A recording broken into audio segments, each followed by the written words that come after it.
Let's speak about how you can improve the response in your violins, violas or cellos. In this video I want to speak about 5 techniques.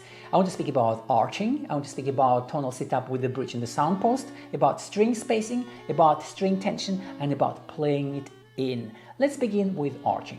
As a violin maker or an instrument maker making violins or violas or cellos, of course you understand that the character of the arching is really important for the response of your instruments, for the projection, for the character, for the colors, etc., etc.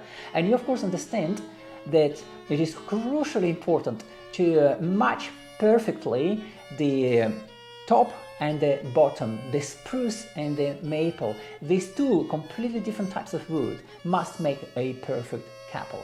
And you understand this. What one factor is frequently overlooked is the distance between the plates. And from my previous videos, in particular from my 3-part training for luthiers here on YouTube, you've learned that the ancient masters used the laws of music in designing their musical instruments. Now, what do I mean by the laws of music? By the laws of music, I mean harmonical ratios. Now, what are harmonical ratios? Well, according to Marco Polo Vitruvius, harmonical ratios are a natural division of a vibrating body resulting in musical instruments. And you know from my videos where I shared Marat Mersenne and Pablo Nassara talking about harmonical ratios and how these guys tell that there should be nothing non-harmonical in musical instruments, and Vitruvius specifically says that these are the laws used by the skilled workmen who fashion musical instruments in bringing them to the perfection of the proper concords. So let's speak about harmonical distance between the top plate of your violin, viola or cello and the bottom plate of your violin, viola or cello. And I'm not going to even share with you my opinion, I'm going to refer to the primary sources, because we are here in this historically inspired or historically informed instrument making, somewhat similar to the approach to early music. So according to Pablo Nassara, and listen to this, this is very important, maybe even take a note so that you remember this. The distance between the top and the bottom of a violin specifically should be pure fifth, above octave and then above octave. In other words, pure 24th. So I'm going to explain this on the instrument so that it is easier for you to understand. Let me pluck a pure fifth on the D string, so this will be the A. Let me pluck pure 12th on the D string, so it will be A above octave. And let me pluck again this pure 12th above octave, it will be again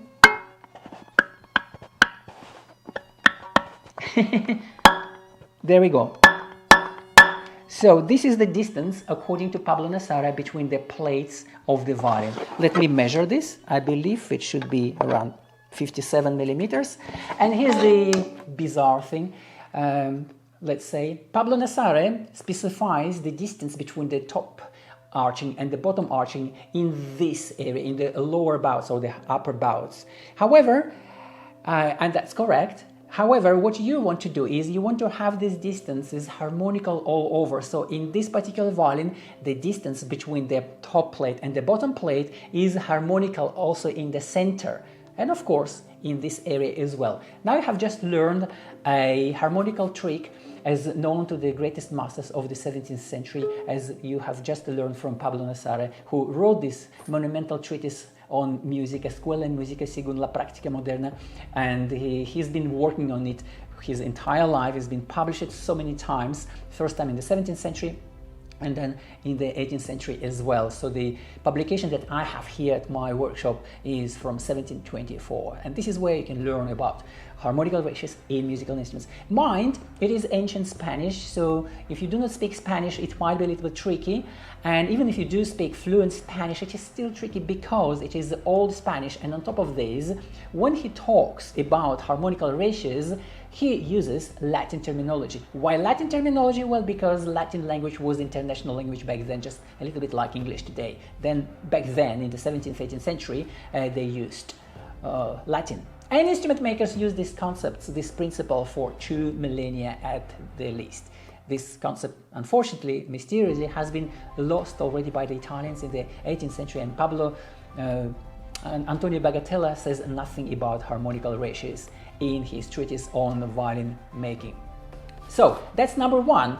And when you pay attention to this, you will see dramatic increase in responsivity of your violins, violas, or cellos. And not only that, but you will see that your instruments indeed sound richer, just like Pablo Nassare says, pero guardando la proporción dicha lo hacen más sonoro.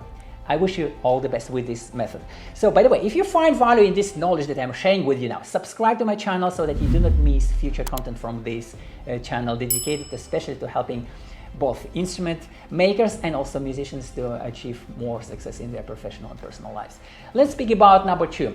Tonal setup with the bridge and the sound post. Of course, this has massive impact on the speed of the response. So play with it, just simply play with the thickness of the bridge at the feet, at the bottom, at the center, the distances between the heart and the beans in the bridge.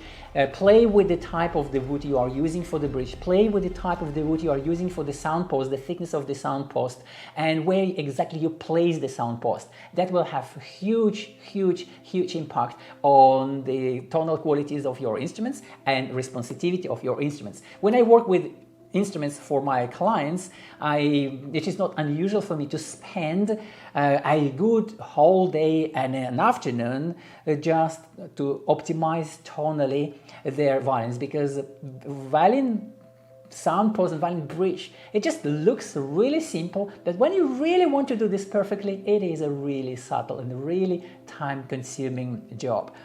Number three, string spacing. Now, what do I mean by the string spacing? By the string spacing, I mean not just the distance between the strings, but also mean the distance from the strings to the fingerboard. And that one is very frequently overlooked in so many Baroque, especially violins with gut strings, or early classical violins strung with gut strings. I see so many, for the past 30 years, I saw so many musicians who have these violins or violas or cellos where the distance between the strings and the fingerboard is so enormous that it takes ages for the musician's finger to actually stop the string against the fingerboard.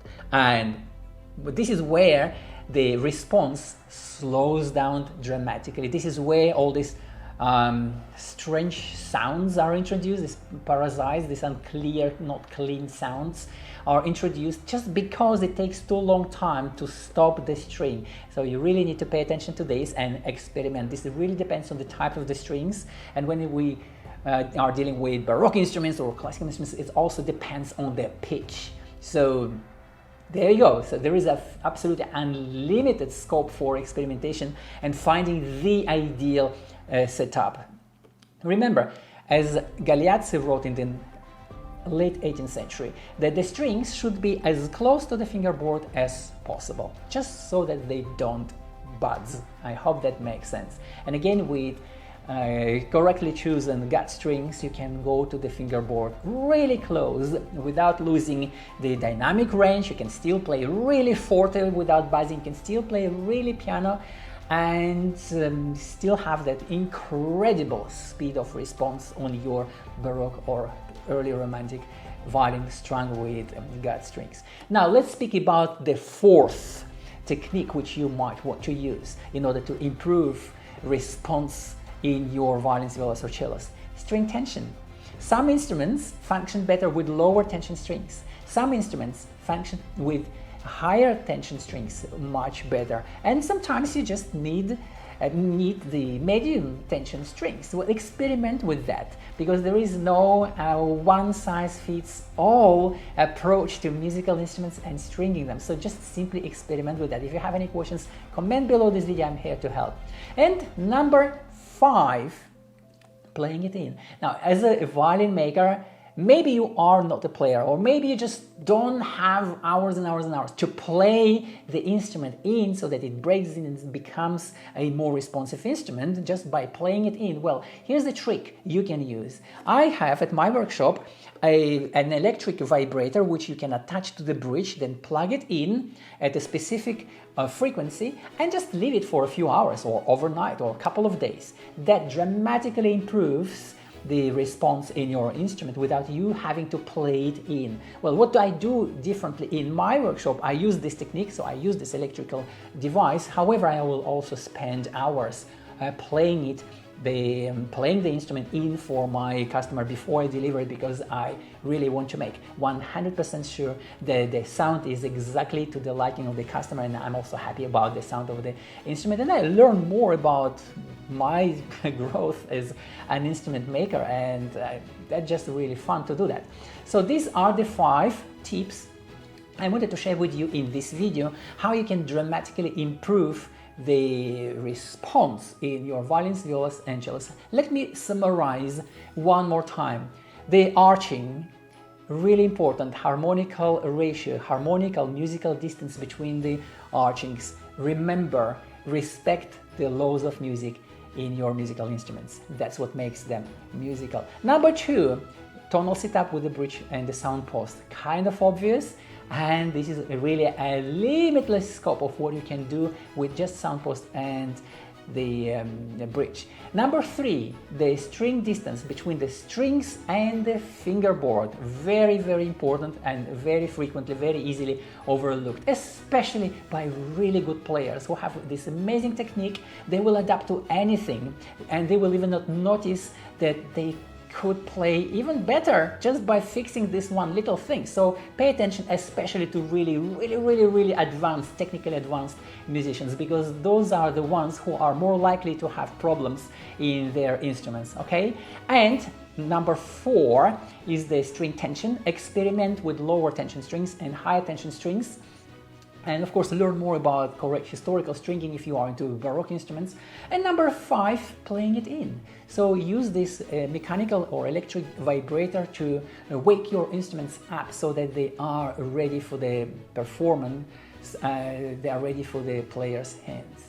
So I hope you found some value in this video. I'm Dimitri. I'm the award-winning author of my best-selling book on fine violin making, from the old master's legacy to the future of the craft, with a foreword by New York Times best-selling author. If you do not have yet that copy, then order it from the book's website. I will leave a link somewhere below this video. And by the way, you even don't have to order the book in order to get access to lots of readers-only books, bonuses worth more than 1,500 euros, and you're getting this completely for free, whether you're buying the book or you're not buying the book. So go ahead and grab a copy, or at least the bonuses. And I decided in this video to just let YouTube decide which video YouTube thinks might be the best for you. So go ahead and watch this video, and I see you there. All the best.